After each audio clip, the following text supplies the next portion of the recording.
Questions and comments? Question commentaire. The Honourable Parliamentary Secretary to the Government House Leader. Yes, thank you, Mr. Speaker. You know, it really and truly is amazing. On the one hand, the Conservative Party is trying to blame the government for not advancing the legislation. And then on the other hand, it is the Conservative Party that's preventing the passage of the legislation.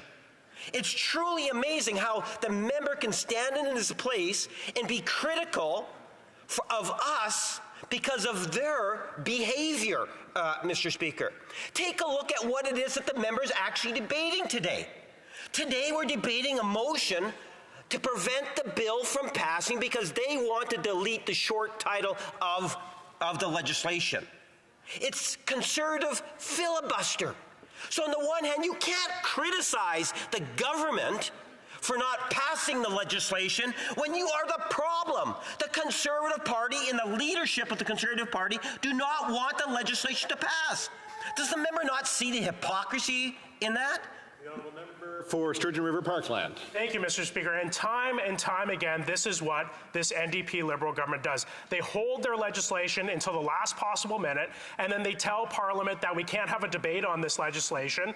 And if you do want to have a debate on this legislation, then you're filibustering this legislation. We can't have that. In order to effectively represent the will of the Canadian people, in order to be effective parliamentarians, we need to have opportunities to debate this legislation. This Liberal government has allowed this legislation to die in the order paper in 2 parliaments, and they allowed this legislation, which passed in committee in November of last year, to sit on the order paper and not come until debate until May of this year. It's clear that this government is not taking this seriously. They don't want to have real debates in this House. They just want to railroad their legislation through, and us as common sense Conservative will not allow that to happen. We will stand up for our Westminster system of parliamentary democracy. We will stand up for robust debate in this House, and we will never apologize for that. Thank you, Mr. Speaker.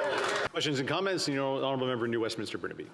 Thanks very much, Mr. Speaker. I like the member, working with him on public safety, but seriously, the CBSA cuts were under the Conservative government. So yes, the Liberals haven't fixed what Conservatives broke, but Conservatives broke it in the first place. Now, the reality is, we saw repeatedly in public safety, Conservatives filibustering this bill for months and months and months. Every time we showed up at public safety to actually go through the bill, we ended up going through some motion, another dilatory motion that was raised by Conservative members of the committee.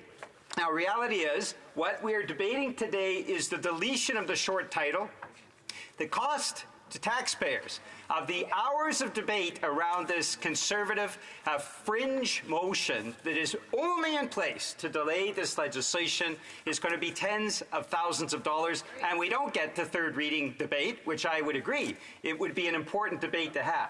So will the Conservatives withdraw this dilatory motion to delete the short title so we can vote on report stage and move on to third reading? The Honourable Member for Sturgeon River Parkland. Thank you. And I did enjoy working with the member on committee as well. There are definitely opportunities for collaboration.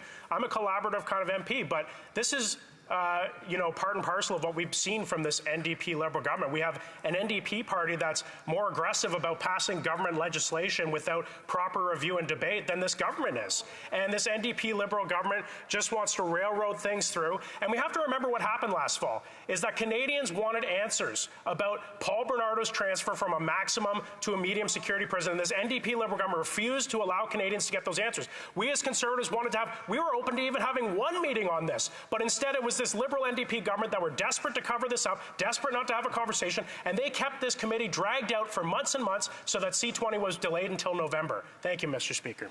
I have to make a comment before we start.